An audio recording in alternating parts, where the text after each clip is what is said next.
बिल्कुल, हमारे साथ खास मेहमान जुड़ गए, उनका तारुफ आपसे करा दें। विजय शर्मा जी प्रवक्ता भारतीय जनता पार्टी के, ईशान त्यागी जी प्रवक्ता कांग्रेस पार्टी से, विजय राठी जी प्रवक्ता समाजवादी पार्टी के और आशुतोष शर्मा जी राजनीतिक विश्लेषक। आप सभी का बहुत स्वागत है। सबसे पहला सवाल ईशान जी आपसे ही।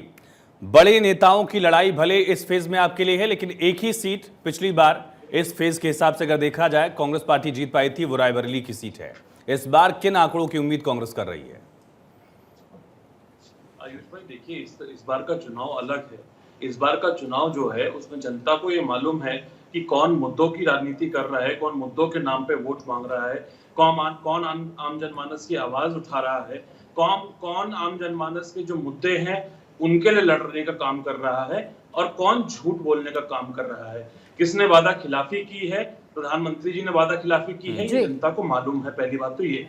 दूसरी बात देखिए, उत्तर प्रदेश में जितने भी हम अच्छा सर, मैं लौटती हूँ आपके पास। हेमा मालिनी क्या कुछ कह रही है, सुन लेते हैं। We are very much concerned about that.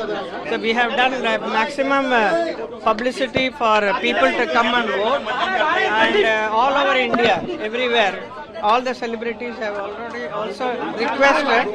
I'm sure अच्छा turnover होगा इधर, हो रहा है, काफी लोग आए हैं। अरे काय जेवढं तरी समजून घ्या ना, ते पण सांगतात ना तुम्हाला। हेमाजी, हां हेमाजी अरे तिकडे चला ना, आहे ना जागा, तिकडे आहे ना। संदीप थोड़ा साइड लो,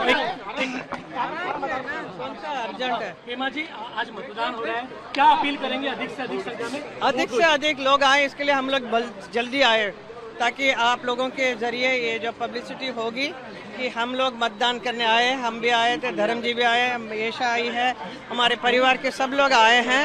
एक एक जन को हमने रिक्वेस्ट किया, प्लस ऑल द हमारे जो हेल्पर हैं घर में भी, उनको भी बोला है कि आप लोगों को जाके वोट देना है। इतना तक हम लोग कर सकते हैं। बाकी ये वीडियो आपका जो देखकर जो इंस्पायर होंगे कि जो घर में बैठे हैं, आराम कर रहे हैं, खाना वाना खा रहे हैं, बाहर निकल के आके एटलीस्ट वोट देना आएंगे। आप भी उम्मीदवार हैं और आप वहां से चुनाव प्रचार करके अब यहाँ पर आई हैं, क्या कुछ उम्मीदें हैं आपको महाराष्ट्र की जनता से, मुंबई की जनता से? महाराष्ट्र की जनता काफी समझदार है और उनको मालूम है कि ये कितना इम्पोर्टेंट है ये वोटिंग करना, ये मतदान, जो इतना मतदान है, ये दान के लिए हम लोग आप लोगों से आकर मांगते हैं। ये दान बराबर दे और सही लोगों को देना चाहिए, यही हमारा रिक्वेस्ट है। तीसरी बार प्रधानमंत्री बनेंगे मोदी जी, 400 पार का सपना सब लोग 400 पार का सपना 400 पार का सपना जो है डेफिनेटली पार होगा, क्योंकि इतना सब कुछ मोदी जी ने किया पूरा देश के लिए, देश के लोगों के लिए, हर वर्ग के लोगों के लिए, तो क्यों नहीं। तो लोग प्रभावित हैं मोदी जी से, और मोदी जी भी खुद पर्सनली कितना मेहनत भी वो भी कर रहे हैं ना।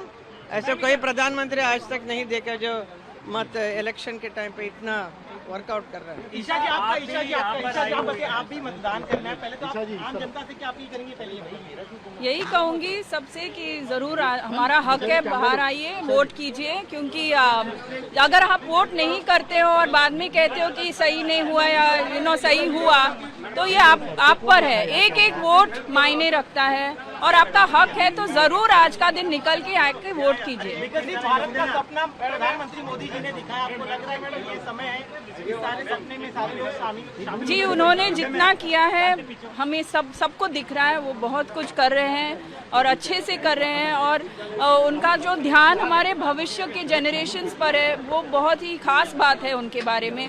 और not just in India, internationally भी हमारा देश को वो बहुत अच्छी तरीके से बढ़ा रहे हैं। तो हेमा मालिनी अपने पूरे परिवार के साथ वोट कास्ट करने के लिए पहुंची थी, और आप तस्वीर में धर्मेंद्र को भी देख रहे हैं, वो भी पहुंचे थे उनके साथ।